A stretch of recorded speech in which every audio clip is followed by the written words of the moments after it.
On the air and on your devices, we're now 37 days into the federal government shutdown, and it's about to make things a lot more tricky for those looking to fly. Thanks for joining us. I'm Hoyt. And I'm Brooke Buckner. We've covered the impacts the shutdown has had both here locally and across the nation since it began last month. But as the holiday season nears, the concern continues to grow. Starting tomorrow, there will be a 10% reduction in flights at some of the nation's busiest airports. Clinton National here in Little Rock is not one of the 40 set to see changes, but you could still be affected. If you've got any connections in Memphis, Dallas, Atlanta, or Houston, just to name a few, be prepared and get there early. And as conversations to reopen the government continue at the nation's capital, lawmakers here at home, they met with DHS officials to learn more about the delays in SNAP benefits. THV 11's Maya Ellison brings us more from that meeting that many are looking to for answers despite the hold on federal funding. We are delaying furlough until November 22nd or later. Arkansas Department of Human Services officials addressed lawmakers Thursday afternoon. The news comes after DHS announced last Friday expected furloughs and disruptions to quote critical funds, including Supplemental Nutrition Assistance Programs, or SNAP. We actually had news that we were going to pay benefits at 50%. This morning we got guidance that it was at 65%. It's not going to be 100%, but it is better than nothing. That 65% Secretary Janet Mann said are the amount of SNAP benefits expected to be paid to Arkansans. According to DHS officials, while furloughs are delayed, funds administered to community partners through federally funded grant programs, like the Temporary Assistance for Needy Families, have also been suspended. These are payments that are being basically put on hold. Is that correct? Yes, every recipient of TANF funds was notified that to suspend operations. Probably fair to say we're at the mercy of the government right now, the federal government. Questions still remain as to when Arkansans will receive SNAP benefits. The only clarity we have received this week has been on SNAP, and that is very confusing to others because what about the other programs that have not been funded? We had $800 million to give toward building a prison. Surely we can have millions of dollars to actually make sure that Arkansans are being fed and people are staying employed. Our team at DHS and our government, we're responding as best we possibly can to a crisis we didn't create. DHS officials told lawmakers they're still waiting for updated guidance from the U.S. Department of Agriculture, leaving them unable to confirm when November SNAP benefits will be distributed. I mean, it changed this morning, so I don't have an update from this morning because we had to issue the new tables to the IT team to begin working on the files. That's why I don't have a drop dead date. And the funding for SNAP comes directly from the federal government, so until we can get that turned back on, they're doing all they can. In Little Rock, Maya Ellison, THV 11 News. All right, Maya, thank you. And since SNAP benefits went away, and before that for federal workers, we've been highlighting the different ways that people have come together to try and help. And today was the MLK Commission's turn to pitch in, hosting Operation Appreciation. From 11 to 2, volunteers handed out free food items and pantry staples. The giveaway is one of many efforts statewide to combat food insecurity, something that was a concern for Arkansans before the shutdown even began and continues to grow with Thanksgiving just a few weeks away. It's just not fair. It hurts. It really hurts to see all these people out here suffering like that. It's because there's so many people out here are suffering. People are losing their job. And that's not fair. You know, for them to just take their jobs like they're from them. And then they have families. You know, they got bills. So what they supposed to do? Well, the holiday season is also inching closer, but tonight in Little Rock, the spirit is already in the air. Yeah, the Little Rock Zoo kicked off Glow Wild today, and that's where we find Chief Meteorologist Tom Brannon. Totally not related, right? Tom, how are the lights out there, and how is the weather tonight?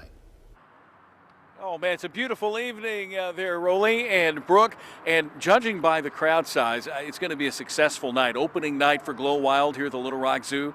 We had dragons and dragonflies at 5. And at 6, we're going to feature Christmas, Candy Cane Lane here. And, of course, the young ones are really enjoying the sights of these fabulous illuminaries. These, they call them lanterns. Yeah, beautiful night out here tonight. Let's get an update on the weather, and our temperature is in the 60s, 66, and if you're going to come out here, go ahead and bring a lightweight jacket or sweater, something to keep the chill off. You're looking at numbers around the state, generally 60s and 70s this hour. Here you go, Glow Wild tonight. We'll see those numbers fall back into the lower 60s by 8 o'clock, 9 o'clock, 61 degrees, and the next 3 days shaping up like this. If you were planning a trip out to the Little Rock Zoo, and I tell you, this is probably the best 3-day stretch that we've got, Friday and Saturday, along with tonight. Our temperatures in the middle 70s, but we're going to see a drastic downturn and much colder airs in the forecast on Sunday, along with a freeze in the forecast for Monday and Tuesday mornings. I'll have more on that forecast, and we'll also talk with Joy Matlock on what you can expect this year at Glow Wild at the zoo. Back to you. All right, Tom, thank you. We've got an update to the legal cases trying to move up the dates for the 2 special elections. 1 week after convincing a judge to order the governor, Sarah Huckabee Sanders, to move up the election in House District 70, the Democratic Party is demanding that she follow through. That's not likely going to happen soon, though, because the Attorney General's office has filed an appeal. Lawyers in Tim Griffin's office plan to ask the state Supreme Court to consolidate appeals of both that House race and the vacant seat in Senate District 26. Legal briefs need to be filed by the middle of next month, though both sides are expected to move more quickly than that. Well, report cards went out today, but don't get on your kids' cases. These are grades for the school districts themselves. And TH11's Carter Thweet joins us tonight to explain how they work and which administrators may soon be on the hot seat if they don't get those grades up. Carter? Yeah, Rolly, you may remember earlier this year when every Arkansas school got a grade, A through F. But now we're doing it with the school districts. And don't worry, because I'm going to tell you how districts across Central Arkansas scored, but I also wanted to find out, what do these scores actually mean for students, teachers, and families? We want to be clear and transparent and provide as much information as possible. In a press briefing Thursday morning, Arkansas Secretary of Education Jacob Oliva said that's the goal of the ADE's new website. It grades schools and districts and breaks down the 5 categories used to calculate those grades. The team, I think, has done a really good job going through and making sure that all the language is clear and concise, and that we can give accurate information. The categories used for district grades are pretty much the same used to calculate grades for high schools. They are students who met grade level expectations on the Atlas test, students who grew at the expected rate from the year before, students in the bottom 25% who grew, percentage of students that graduate, and students who graduated ready for the next step. That one can look like advanced coursework, earning college credit in high school, getting job certifications, and more. We have failed a generation of kids by letting districts hide behind individual school grades. So that's no longer acceptable. But everyone's big question, how did my kid's school district score? Here's a list of several districts around Central Arkansas in alphabetical order. Benton, Lakeside, and Valonia got an A, North Little Rock and Pine Bluff got an F, and the rest were somewhere in between. There's a pretty even distribution across the middle. Most of the districts are going to be in that middle B-C range. And as for what's next, Oliva says D and F schools will get specialized literacy coaching and targeted improvement plans. You can see the full list of districts and scores on our website, thv11.com. Feels like a movie. I want to thank God.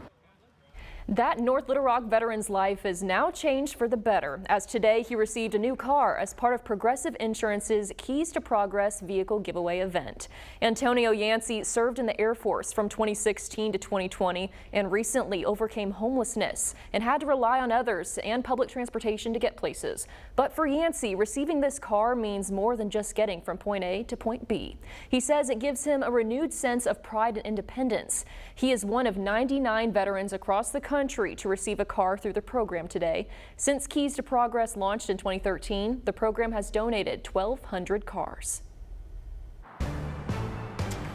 Outside at the Little Rock Zoo for the opening night of Glow Wild, and judging by the crowd behind me, it's a success on opening night. A lot of that has to do with the weather. Beautiful conditions tonight. Temperature is in the middle 60s. Mosquitoes are still flying about. One almost hit me in the eye. Coming up after the break, we're going to talk about some colder temperatures coming our way in time for your weekend.